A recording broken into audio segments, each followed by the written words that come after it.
Senhores, estamos gravando. Até então, o que a gente fez foi fazer um estudo interpretativo da função de onda, ali da equação das soluções, né, da equação de Schrödinger.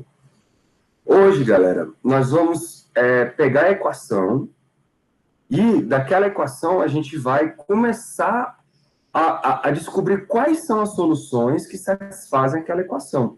E vocês vão ver que tudo isso, obviamente, depende do sistema. E quem vai mandar no sistema ali na nossa equação é o potencial. Então, aquele V ali que aparece na nossa equação, é ele que vai determinar se você tem um oscilador harmônico, se você tem uma partícula presa numa caixa, tudo vai depender do potencial. Percebam que o potencial, galera, ele pode ser um potencial complicado, por exemplo, ele pode depender da posição e do tempo. Esses potenciais são bem complicados, bem chatinhos de resolver. Agora, a maioria dos potenciais físicos, eles não dependem do tempo, eles só dependem da posição, do X, do Y, do Z. Né? A maioria dos potenciais são assim, por exemplo, né? Pegando exemplos da física aí. O gravitacional, o potencial gravitacional é um potencial central, inclusive depende do raio. O oscilador harmônico é um potencial também que só depende da posição. Né? Então, vários sistemas físicos, o potencial ele depende somente da posição. Aí, deixa eu apresentar aqui para vocês. Antes eu preciso iniciar o espelhamento.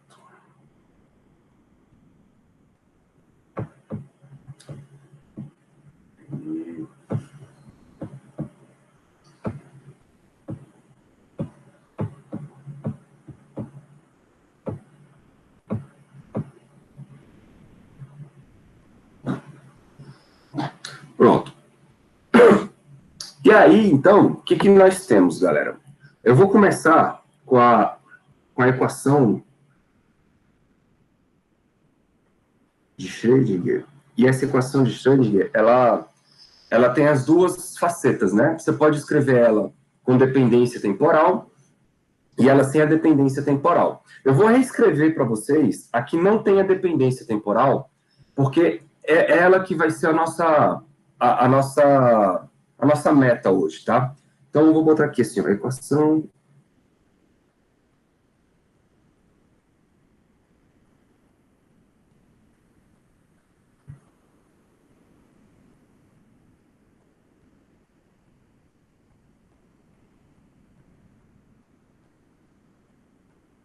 Schrödinger.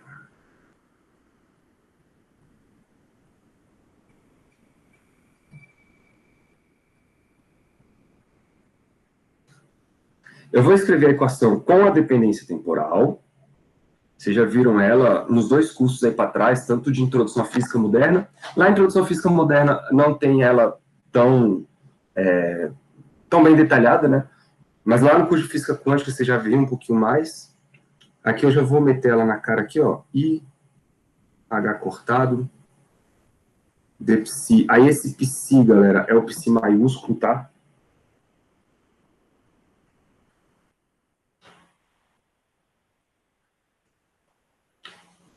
dt igual menos h cortado ao quadrado sobre 2n. Opa.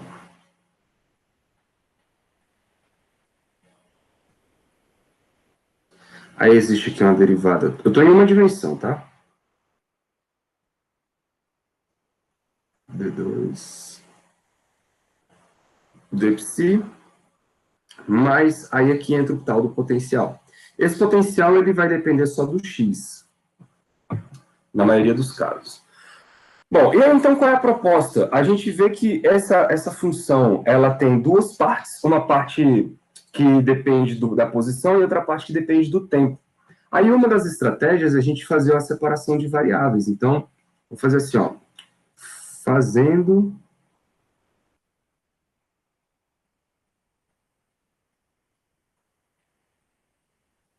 a separação de variáveis,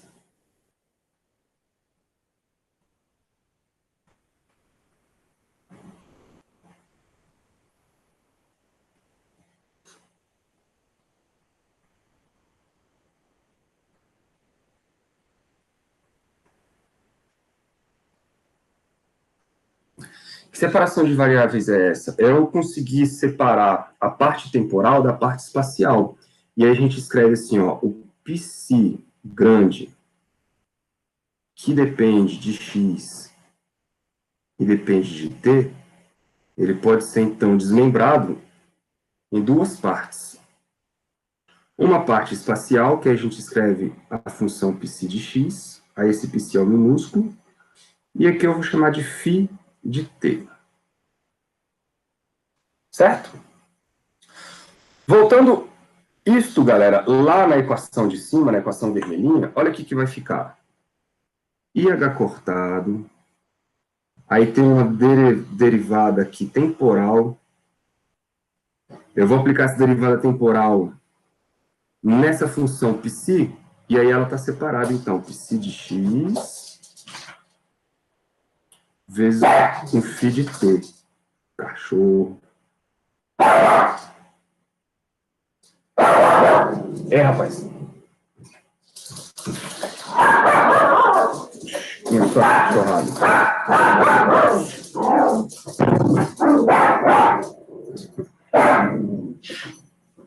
A mulher chega, os cachorros fazem a festa.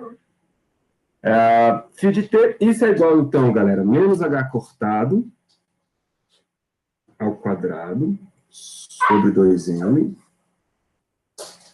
Certo? Aí tem uma derivada aqui, que é uma derivada segunda. D2 dx2, da mesma coisa, do psi ao quadrado, x, psi quadrado, só psi, o φ de x, beleza? Mais o último termo, e o último termo é aquele lá do potencial V, eu vou botar já a dependência só espacial dele, ó, V de x, vezes o psi de x, φ de t. Pronto. Essa aí é a equação já escrita com as separações de variáveis. Agora, perceba, essa primeira parte aqui, da derivada temporal, quando ela entrar no produto das duas funções, ela vai pegar só o φ, porque só o φ tem independência temporal. E quando isso acontecer, galera, eu já posso escrever essa derivada que é parcial, eu posso escrever ela como uma derivada total, porque o meu φ só tem dependência do tempo. Eu fiz essa escolha. Então, eu posso botar aqui, ó, IH cortado, aí a derivada passou pelo psi de x, e vai bater só no φ. Então, eu vou botar agora uma derivada total, φ de t, igual menos h cortado ao quadrado, sobre 2m. A mesma coisa vai acontecer aqui, ó. Essa derivada parcial não pega no φ, aqui é o tempo. Então, essa derivada, esse φ, eu vou soltar ele para trás aqui, ó, φ de t. E a derivada segunda pega só no psi e eu vou transformar ela em derivada total de novo. Então, d2, dx2, do psi de x.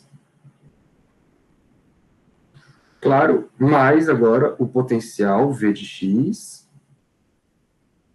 psi de x, φ de t. Estão acompanhando?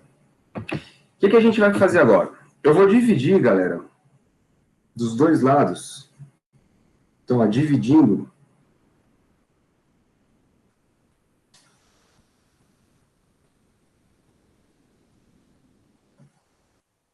por... Eu vou dividir por psi de x vezes o φ de t. Quando eu dividir esse troço, vai ficar assim, ó. Vamos lá.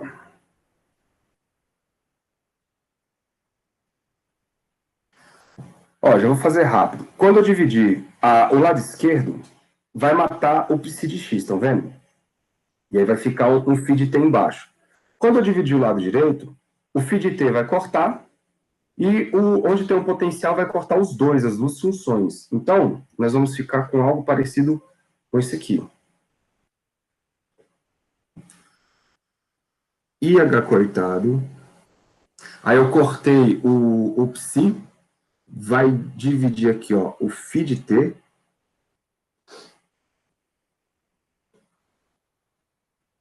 Multiplicando a derivada temporal, né, dele. Psi de t. Isto é igual. Ao lado de lá, eu vou cortar o φ de t, então vai ficar menos h cortado ao quadrado, 2m. Aí agora vai aparecer um psi de x aqui, quando eu dividir. A derivada total, d2, dx2, do psi, mais o potencial v de x. Pronto. É isso. Só que, vocês estão vendo que, ao fazer isso, a gente conseguiu escrever essa equação com um sinal de igualdade no meio, separando, galera, duas partes. A parte da esquerda, vocês estão vendo que a parte da esquerda, essa parte aqui, ó, é uma parte que diz respeito somente à dependência temporal. Então, essa parte aqui é a parte temporal e a outra parte só tem dependência espacial. Então, a gente conseguiu separar a solução e aí a gente desacoplou a parte espacial da parte temporal. Mas, se uma equação diferencial que tem de um lado só depende de uma variável é igual a uma equação diferencial do outro lado que depende de outra variável, é porque, galera, essas duas equações, e elas são iguais a uma constante. Então, eu posso separar a parte espacial e a parte temporal e igualar elas a uma constante única, para as duas. Tá? Eu vou chamar essa constante de E. Vai ficar claro por que essa constante vai ser daqui a pouquinho. Então, portanto, ó,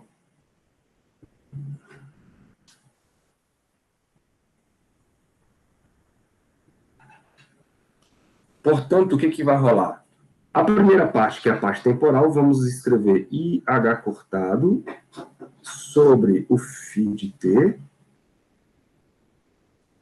Aí a derivada em relação ao tempo, do próprio φ de t. Eu vou escrever isso igual a uma constante. Tá? Pode ser qualquer letra. Eu vou escolher o Ezão porque esse Ezão está associado à energia, que a gente vai ver jazinho o porquê disso. Tá bom? Bom, se você resolver essa equação diferencial, galera, não é uma equação difícil de resolver, né?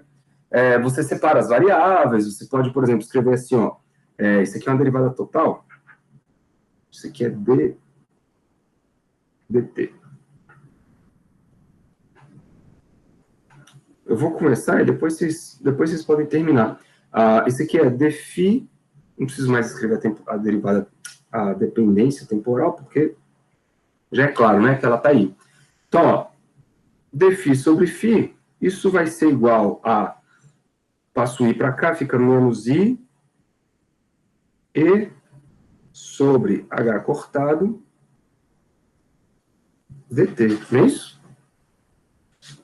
Aí você resolve isso, a integra dos dois lados, a integral do lado esquerdo dá um ln, né, dá um logaritmo natural, a integral do lado direito aparece um tempo, de maneira que, se a gente fizer rapidinho aqui, ó, já colocando os limites de integração, vou fazer rapidinho, ó. Isso aqui vai dar um ln do φ de t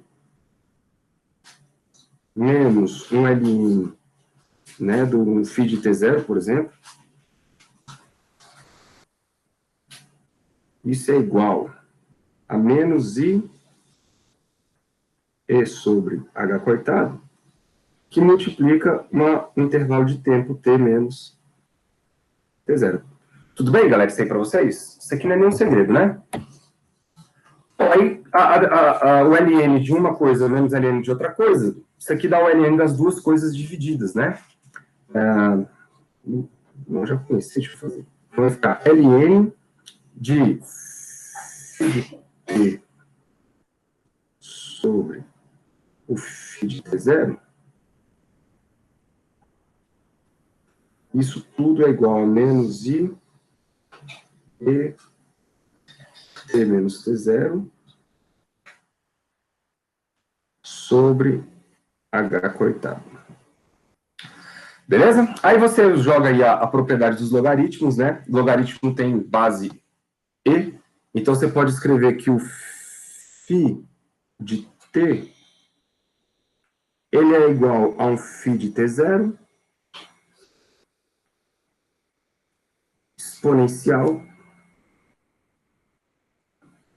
de menos I e T H cortado. Aqui é T menos T0.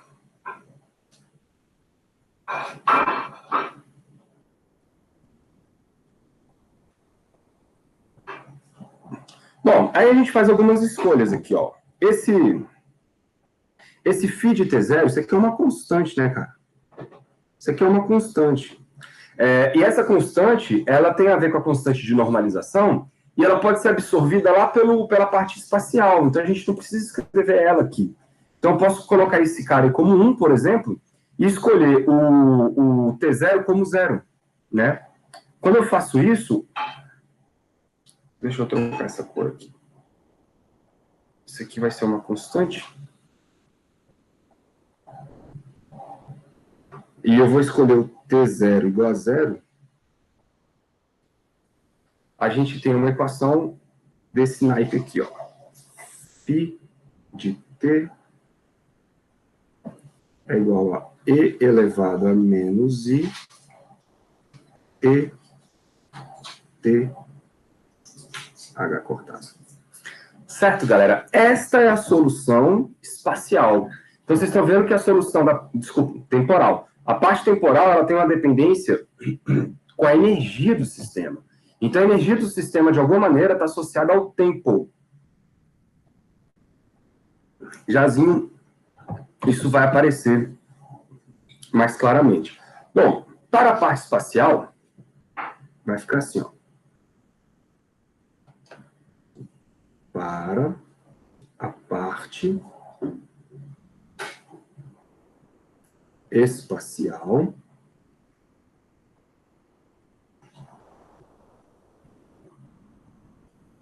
temos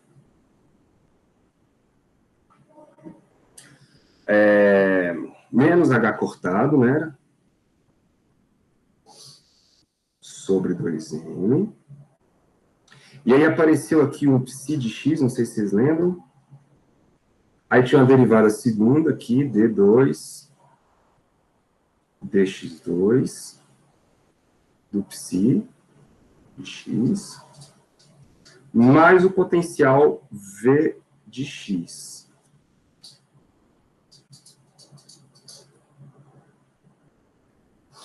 Tudo isso nós vamos igualar à mesma constante. Tá bom? Porque essas duas coisas, a espacial e a temporal, estavam juntas. Bom, aí o que eu vou fazer aqui? Eu vou passar esse psi de x, que está ali no denominador, eu vou multiplicar todo mundo. E aí a gente chega na equação que vocês conhecem. Vai ser menos h cortado ao quadrado sobre 2m, uma derivada segunda. Aqui que aparece o Laplaciano, se você tiver com 3 dimensões. Então, d2, dx2, do psi de x. Aí, mais v de x vezes o psi de x. Passei ele multiplicando. Mais, igual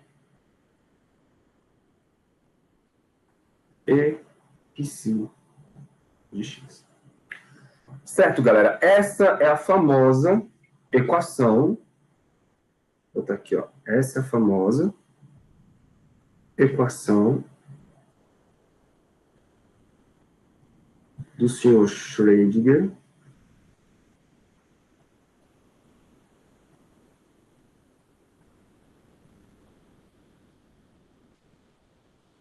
Independente do tempo.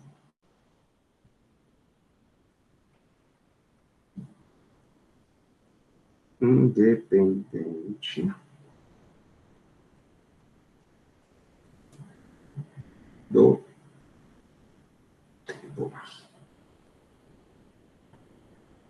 E aí, a nossa ideia é se concentrar nela hoje. Por quê? Porque esse psi minúsculo de x, eu vou chamar essa equação de 1. Esse psi minúsculo de x, galera, ele não carrega a dependência temporal. Então, a gente interpreta ele como os estados estacionários. Os estados estacionários, galera, são aqueles estados que não têm o tempo, então eles não evoluem com o tempo. Fisicamente falando, é como se você batesse uma foto do estado no instante t. Pronto, você tem lá, sei lá, o seu elétron num determinado estado qualquer. Se tu conseguir bater uma foto e ver como é o estado dele naquele instante t, esse estado é descrito pelo psi de x, sacou? É um estado estacionário. Nesse estado, galera, o que nós vamos ter ali naquele estado? Ele tem uma energia definida. Esse estado, ele não evolui com o tempo, beleza? É um estado congelado, digamos assim, em relação ao tempo. É óbvio que você não consegue fazer isso na prática, né? Porque as coisas evoluem com o tempo passa. Mas é como se eu tivesse feito um corte no tempo, uma fotografia, e eu congelei o tempo, eu estou vendo o estado como ele é naquele instante de tempo, e eu vou estudar o estado naquele instante de tempo exatamente. Tudo bem? Esses estados, galera, são conhecidos como estados estacionários. E é isso que a gente vai aprofundar agora, ó. Então, vou botar esse verdinho aqui.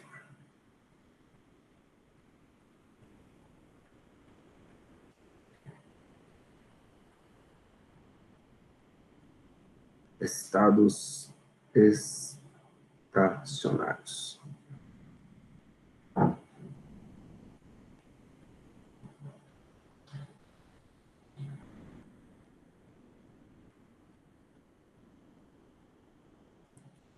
Quem são esses estados estacionários? Primeiro, grandes características que esses caras possuem. A primeira delas é, nós temos uma energia definida. Vamos botar aqui, ó, energia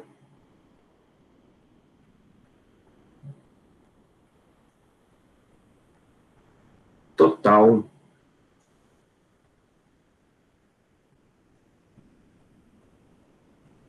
definida.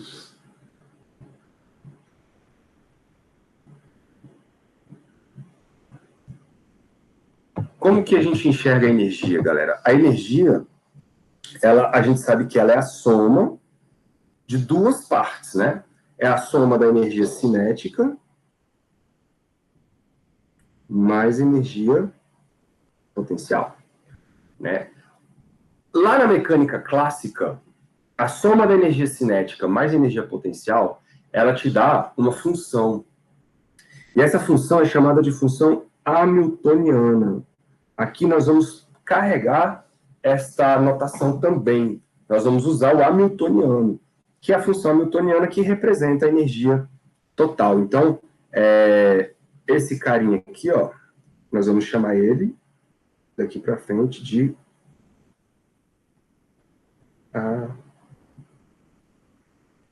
hamiltoniana.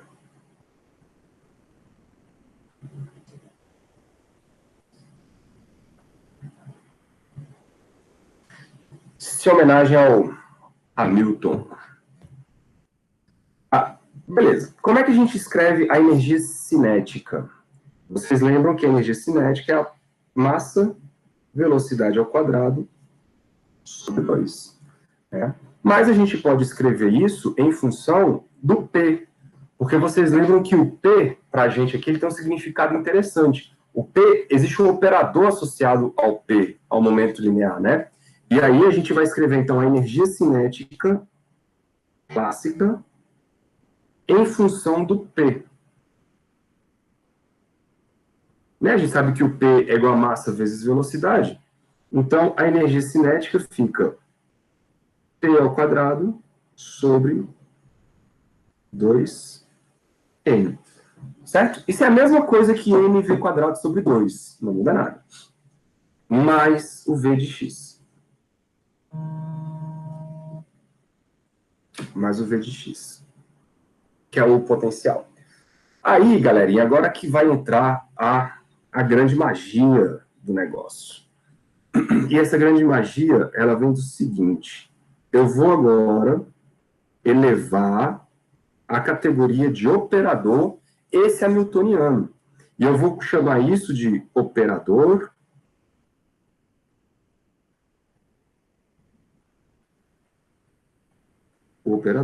hamiltoniano.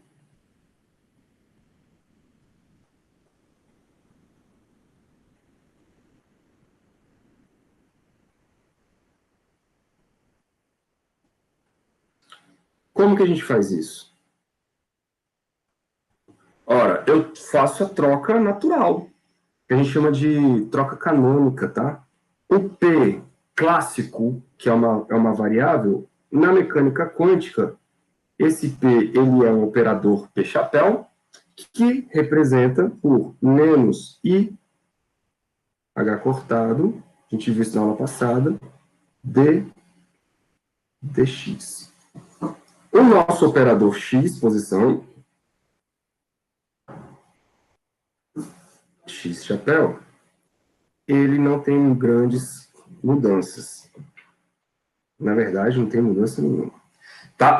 Nessa formulação da mecânica quântica.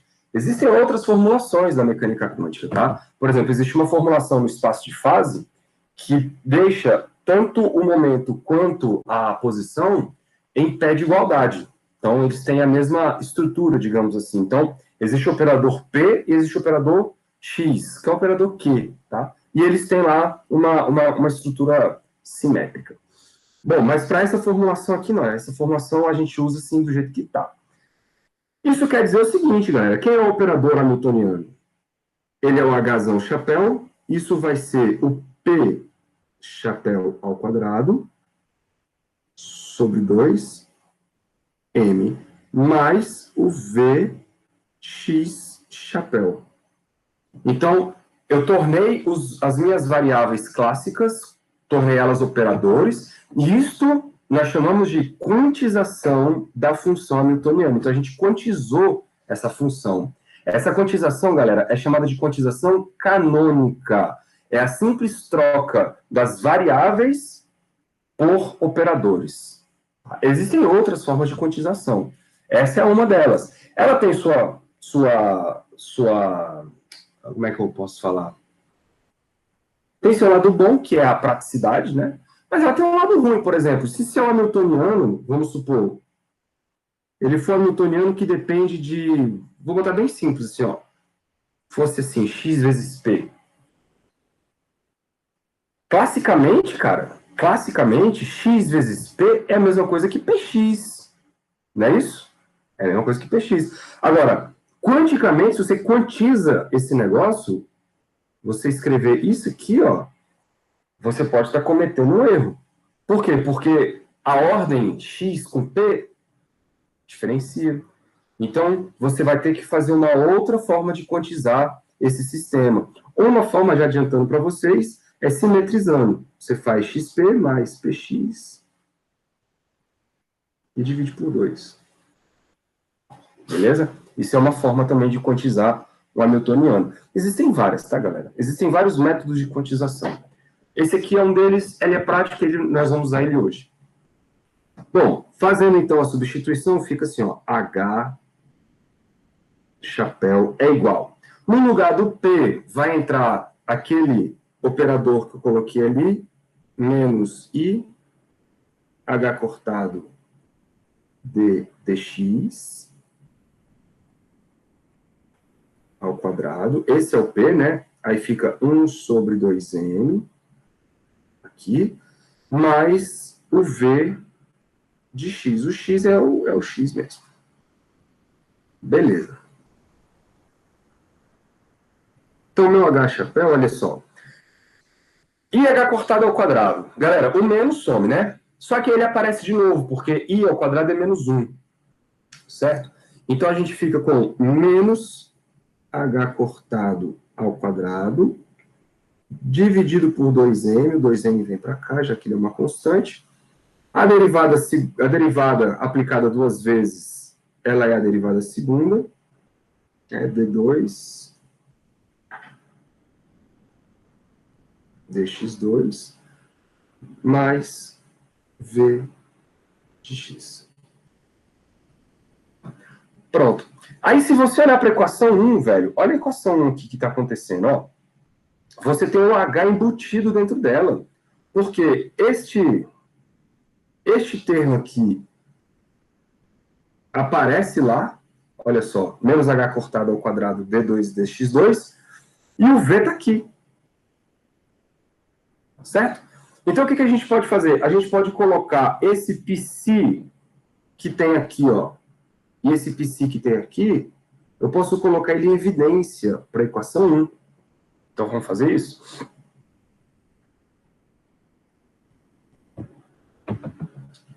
Vou botar assim, ó, dessa forma.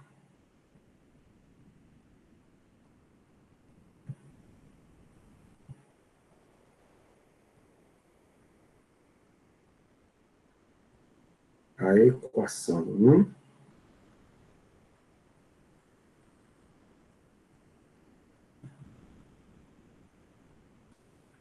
a equação 1 fica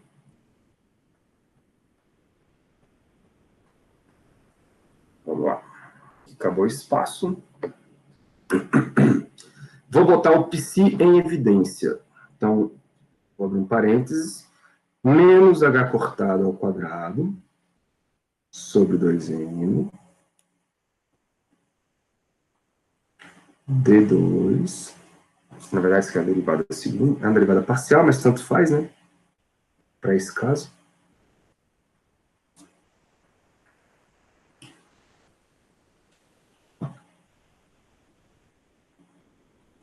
D2 dx2 mais o v de x. Tudo isso multiplicado pelo psi de x. Isto é igual ao E vezes o psi de x. Certo, galera? Essa é a equação 1, que é a equação de Schrödinger.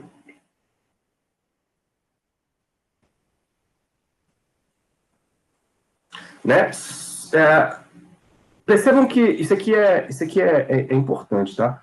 Percebam, galera, que eu só posso fazer essa fatoração, que a gente chama colocar em evidência, eu só posso fazer colocando o psi do lado direito, certo? Eu não posso fazer isso colocando o psi do lado esquerdo. Então já se acostumem que agora a ordem de onde as coisas aparecem, ela faz diferença. Por quê? Porque eu colocar uma função antes da sua derivada não tem significado aqui, certo? E muda tudo, muda completamente tudo. Então, eu só posso fazer essa fatoração com o psi, colocando o psi do lado direito da minha equação, beleza? Por quê? Porque aí a derivada pega no psi, tá bom? Se eu coloco o psi do lado esquerdo, eu faço tudo errado. Aí vocês já identificam que esse lado esquerdo aí é o H. Tudo isso aqui é o H. Então, a nossa equação, ela fica resumida assim, ó. H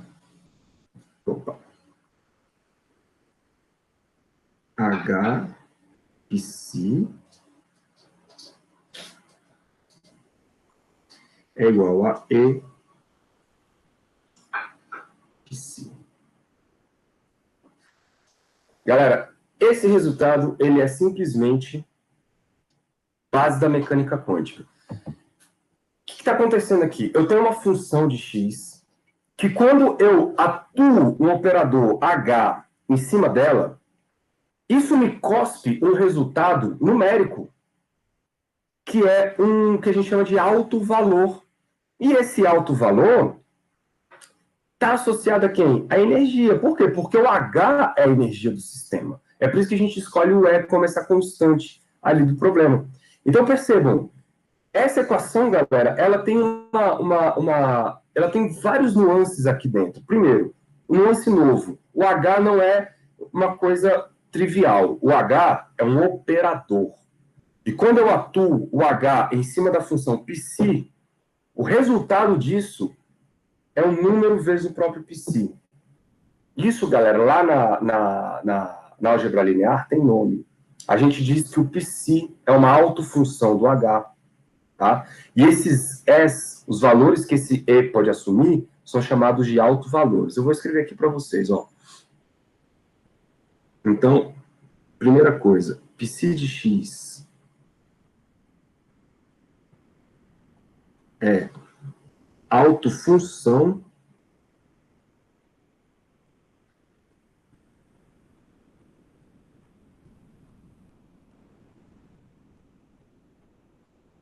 do operador H, beleza? E o E, a gente fala que eles são os valores que o E pode assumir, né? Que é o que a gente chama de espectro de energia, são os autovalores.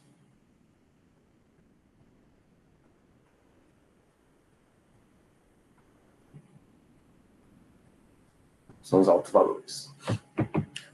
Beleza? E aí você já começa a ver que existe uma estrutura aqui dentro. Esse é o primeiro indício que vocês estão vendo de que existe aqui uma estrutura vetorial. Por quê? O que é um vetor? Ele tem uma direção e um sentido. Se eu multiplico um vetor por um número, por exemplo, que é o vetor A. Se eu multiplico esse vetor por um número, sei lá, o número 2, por exemplo, esse vetor, ele continua sendo o mesmo vetor, só que dobrado de tamanho, né? Então, ele não perde a informação que ele tinha na direção e do sentido. Ele só está multiplicado por outro número. É o que está acontecendo aqui, galera. Eu estou multiplicando um H, que eu não sei o que é, um operador, eu não sei o que é. Esse H poderia fazer 1 milhão de coisas com esse vetor. Esse H, ele poderia girar o vetor, ele poderia diminuir, poderia aumentar, poderia fazer um escambau, transladar, né? Só que, o que ele fez? Ele apenas se transformou num número multiplicando a própria função. Então, isso é uma espécie de uma matemática vetorial, tá bom? Vamos lá. Esse é o primeiro indício. Nós vamos ter outros indícios jazinho de que nós vamos ter uma estrutura vetorial aí por trás. Bom, com isso, galera, olha o tanto de coisa que nós podemos agora abrir. Eu posso, por exemplo, calcular, vou escrever só, portanto,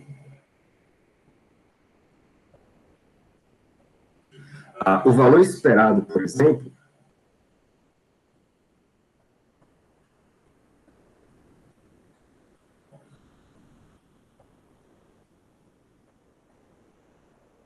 o valor esperado da energia total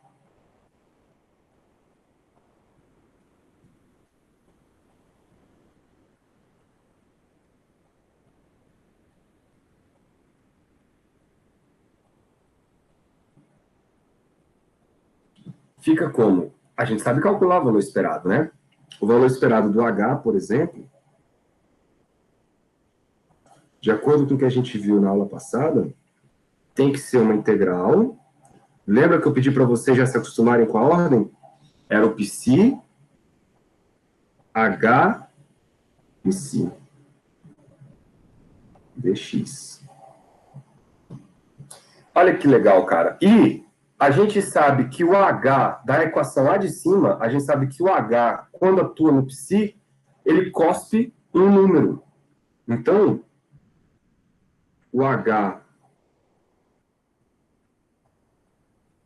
médio é igual a integral do psi conjugado. Aqui vai surgir uma energia, um número, vezes o psi de x. Beleza? Como isso é uma constante, isso sai da integração.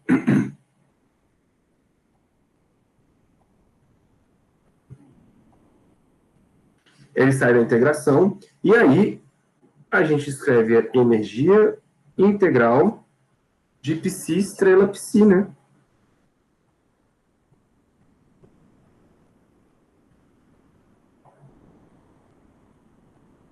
Essas integrais é tudo de menos infinito a mais infinito.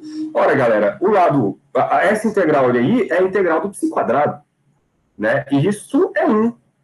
Ou seja, o valor médio de H é a própria energia do sistema. Olha só. Ou seja, eu tenho uma média que corresponde ao alto valor da energia do H. Isso é um resultado interessante. Agora, vamos calcular o desvio padrão? Para calcular o desvio padrão, eu preciso da média do quadrado, né? Do H. Quem é a média do quadrado do H? Vamos lá. Além disso,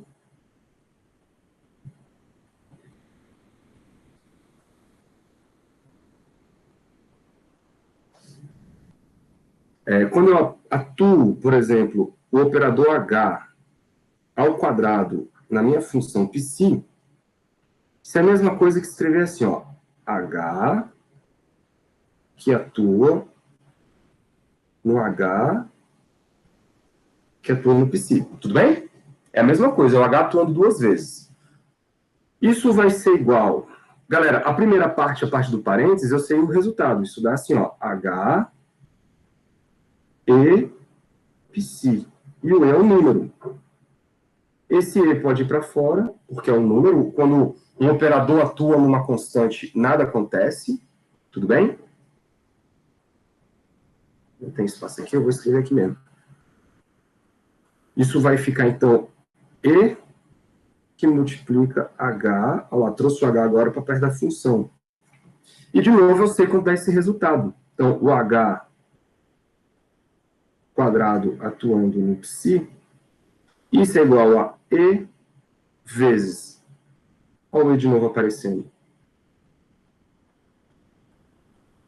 Então, o H chapéu ao quadrado atuando no π, isso me leva ao E quadrado π. Certo, galera? E eu posso calcular o valor médio disso, né? Então,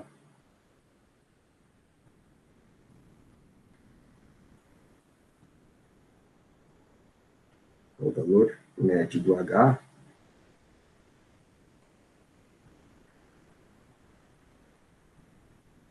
vai ser a integral do π estrela H2 π. Legal? E a gente sabe quanto vai dar isso. Então, pelo mesmo motivo lá de cima, ó lá, o H atuando no π, ele dá o E quadrado, depois sai para fora, aí eu vou ter lá a probabilidade dando 1, isso aqui vai dar E quadrado também. Isto quer dizer que, ó, assim,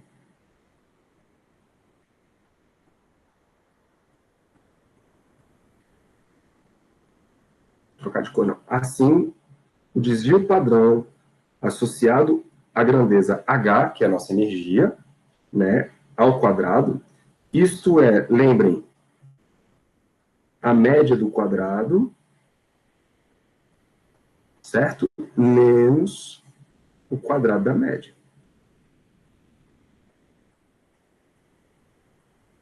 Vou botar aqui, ó, parênteses, chapéu, chapéu. Certo? E isso, vocês viram que deu E quadrado menos E quadrado. Conclusão, galera, o desvio padrão é igual a zero. O que isso significa do ponto de vista físico? Isso significa nada mais, nada menos que você tem ali, lembre que você, quando vai tirar uma medida, você tira uma medida de uma coleção de sistemas, ou você tira de um sistema só, desde que você espere o sistema voltar à condição inicial, né? Então, na prática, é muito mais interessante você tirar a medida de vários sistemas com o mesmo estado. Beleza. Só que você está medindo, e o desvio padrão é zero. Isso quer dizer que você não tem uma distribuição. Isso quer dizer que você está medindo e está sempre dando o mesmo resultado, que é o resultado E. Isso, galera, é uma característica do que a gente chama de estado estacionário. O estado estacionário é um estado congelado no tempo. Se ele é um estado congelado no tempo, a energia daquele estado é uma energia definida, tá bom? É claro que você, no mundo real, no laboratório, você não mede esse estado, cara. Porque esse estado aí, ele é um estado que você tem que congelar o tempo e fica tirando medida daquele estado, né? Num tempo congelado. Então, não faz muito sentido. Mas a estrutura matemática nos permite calcular o estado daquela energia naquele tempo, sacou? É isso que a gente está fazendo aqui. Se eu pudesse parar o tempo e medir a energia daquele estado com o tempo congelado, a gente ia ter a mesma energia. Só que como o tempo passa, a função psi ela evolui com o tempo, então nós vamos ter uma distribuição. É por isso que a gente tem uma distribuição com centro nessa média aí, que é a energia. Tudo bem, galera? Até aí, tudo tranquilo?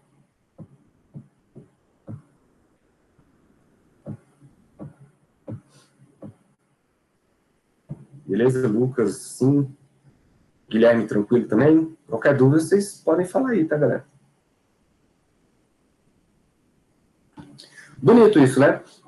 Então, aos pouquinhos, vocês estão vendo que a gente, aos pouquinhos, está montando uma estrutura matemática que nos permite calcular coisas, certo?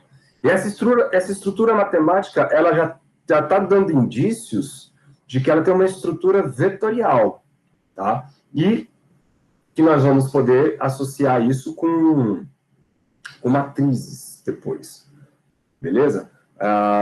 Então, vocês estão vendo que a mecânica quântica, ela difere e muito da mecânica clássica, e muito. A forma como a gente construiu essa teoria, e é uma teoria que tem resultados extremamente bem aceitos dentro do laboratório, a forma como ela foi construída é muito diferente de tudo que já tinha sido feito, né?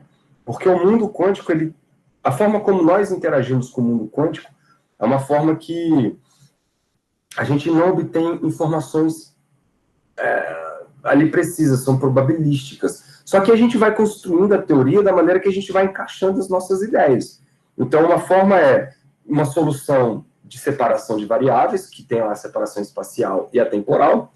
Da solução espacial, a gente tira informações dela, informações onde, por exemplo, a energia é bem definida, e aí a gente pode calcular várias energias de vários estados, né? Digamos assim. Bom, e aí a segunda parte, que é a parte que vai nos corroborar a entender isso como uma estrutura vetorial, é o seguinte, galera.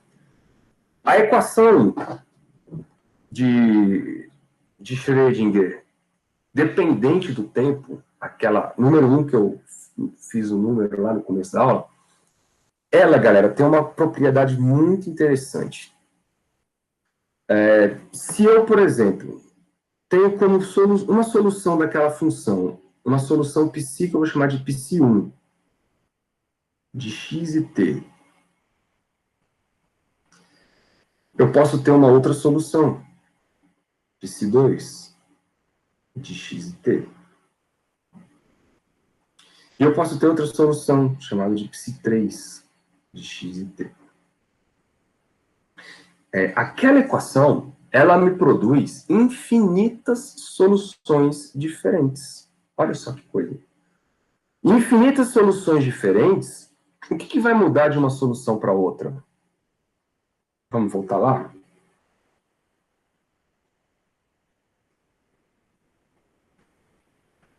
Deixa eu fechar aqui para dar um zoom out.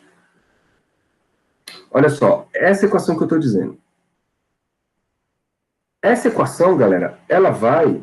eu numerei, foi a outra, né? Então, essa equação aqui, que ela é a que depende do tempo, ela produz infinitas soluções. Quando você faz a separação de variáveis, você vê que o que conecta as soluções, o que conecta a parte espacial com a parte temporal é a energia, é o E. Certo? Então, quando eu tenho uma solução que eu chamo de psi1 e uma solução que eu chamo de psi2, o que vai mudar de uma solução para outra? Porque, vamos lá, deixa eu adiantar aqui um pouquinho o serviço.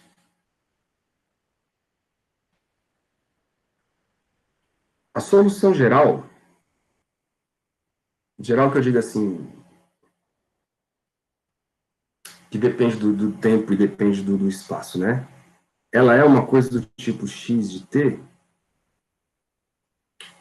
que vai ser a parte espacial, que multiplica I, E, T sobre H cortado.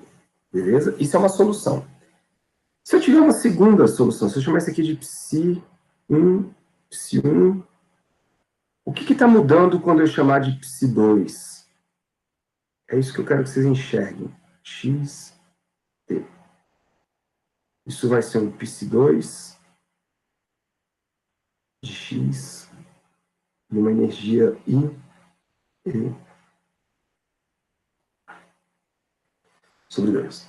O que muda aqui, ó, quando eu tenho o psi1,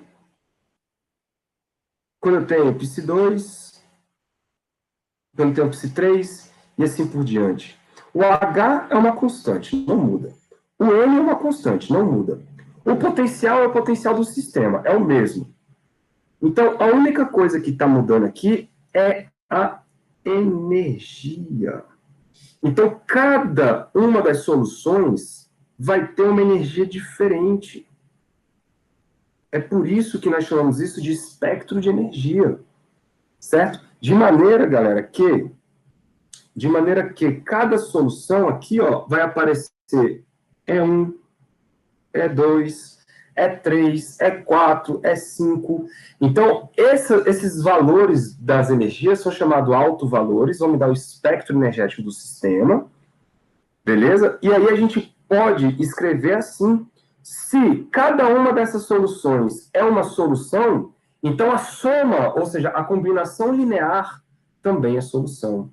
Em outras palavras, se eu somar o psi1 mais o psi2 mais o psi3 e assim por diante, isto também é uma solução para a equação de Schrödinger.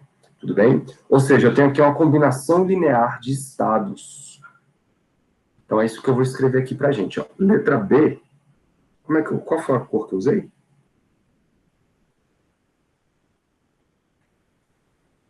Aqui foi um azul escuro, né? Energia total definida. Essa é uma característica.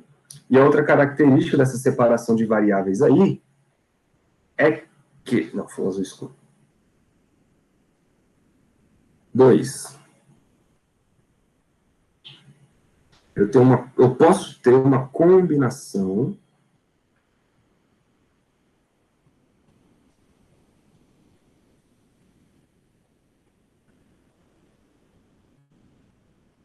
de estados. Combinação linear de estados. Vou botar aqui. Ó.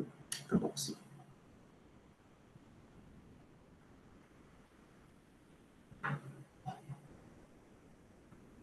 De estados. O que é isso? Isso quer dizer o seguinte: a combinação linear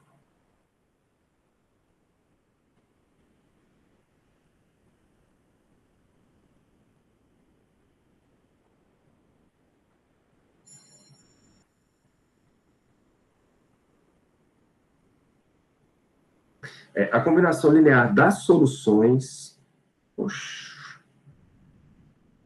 O que eu tô feio aqui, jovem?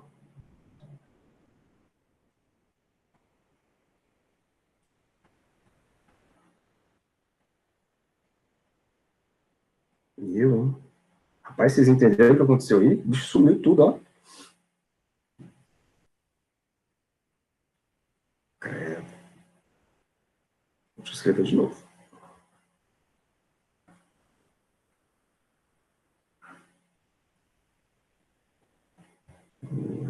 bug não, bicho, né?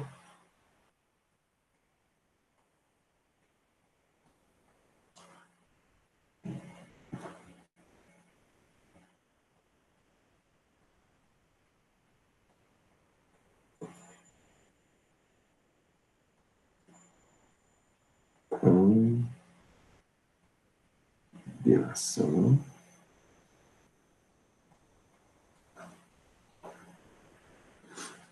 de estados.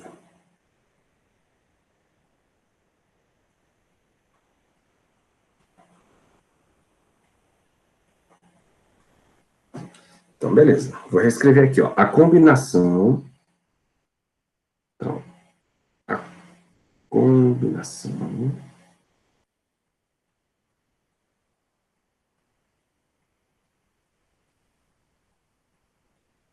linear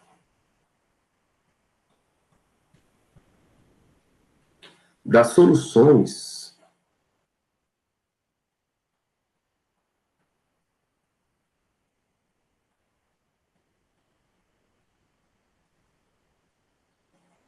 que soluções? As soluções do psizão de x e t. Então, a combinação linear de todas essas soluções também é solução.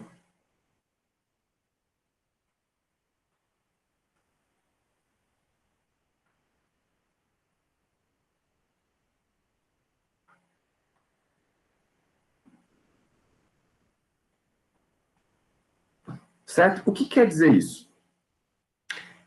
Se eu escrever uma solução, então, dessa forma, ó, psizão de x e t. Isto vai ser igual, por exemplo, a uma constante vezes o psi1 de x e t.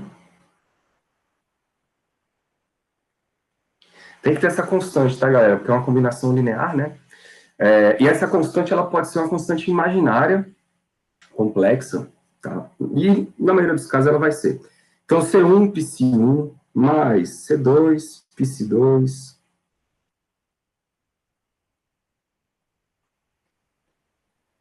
de x e t.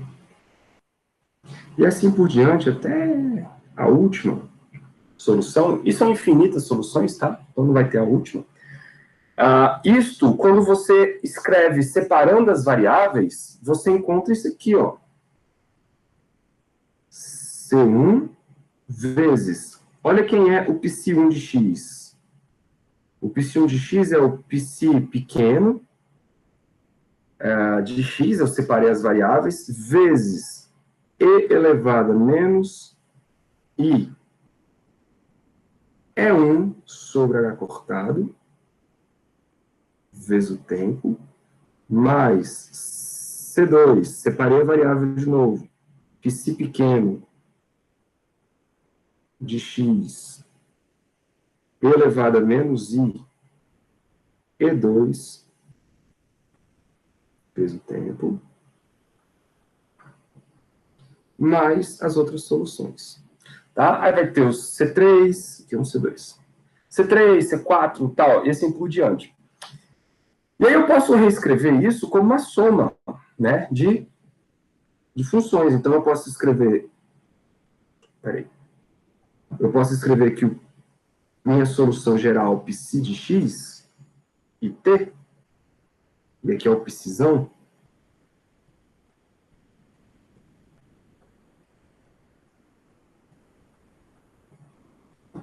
isso vai ser uma soma de n igual a 1 até o infinito, porque eu tenho infinitas soluções, de quem? De Cn vezes o psi pequeno n de x vezes e elevado a menos i e n t sobre a cortada. Cara, olha que bonito que está acontecendo aqui, galera. Eu estou escrevendo uma solução geral para um estado qualquer, como sendo uma soma de vários outros estados. Isto pode ser interpretado, igual eu estava falando, como uma característica de vetor. Porque, vamos lá, velho, vê se vocês concordam comigo. Como é que eu escrevo um vetor A no plano cartesiano? Vou botar a notação de negrita aqui. Isso vai ser uma componente AX na direção, vou botar assim, ó, A1, né? A1 na direção E1, que é o AXI, mais, isso aqui é um vetor unitário, A2 na direção E2, que é o J, mais A3 na direção E3, que é o K, que é a direção Z. Né? E aí você pode escrever o vetorzão A como sendo uma soma de n igual a 1, só que aqui vai até 3, de uma componente A, n, é n. Sim ou não? Você fala, olha, professor, mas ali você está somando de 1 até infinito. Sim, velho. Isso quer dizer, então, galera, que você está diante, olha só, hein? Você está diante de um espaço de funções que se comportam como vetores, tem uma estrutura matemática vetorial de infinitas dimensões. Então, é como se você tivesse que escrever um vetor num plano cartesiano que não tem 3 dimensões, e sim infinitas.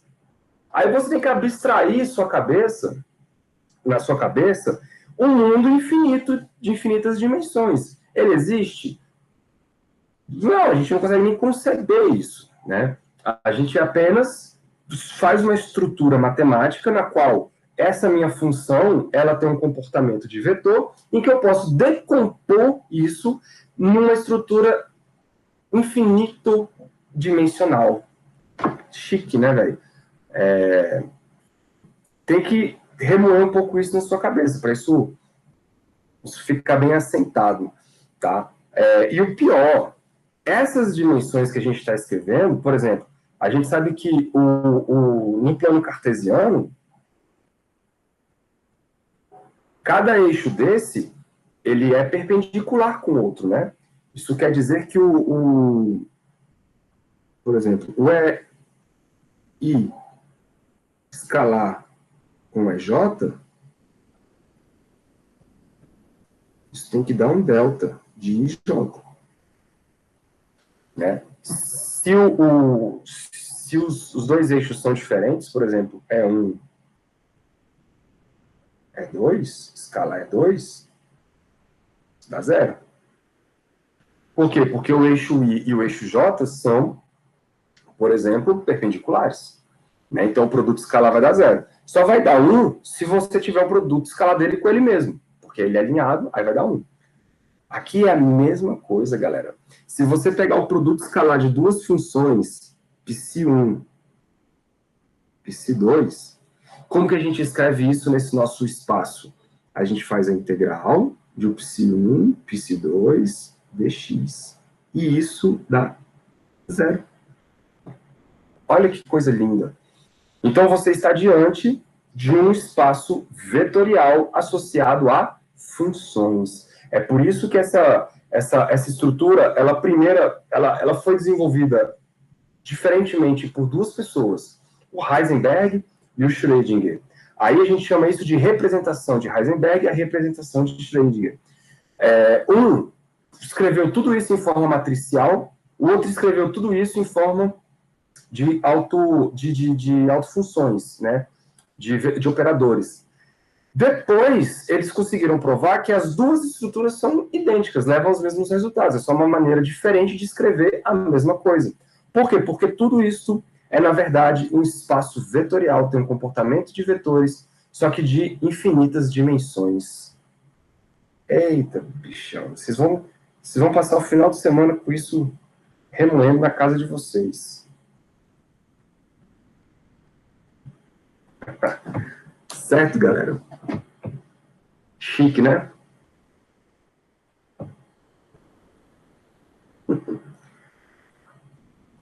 Eu não vou nem continuar. Eu vou parar por aqui, porque isso aqui é muito importante, essa informação é muito importante.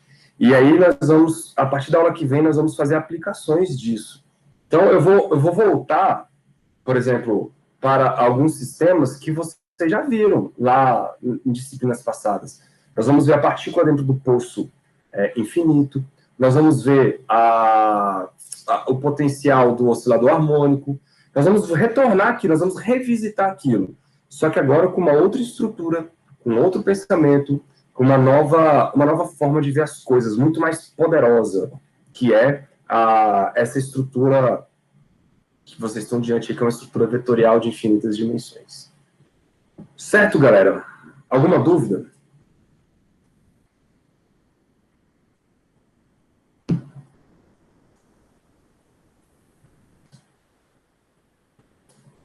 Show. Então, eu vou parar a gravação.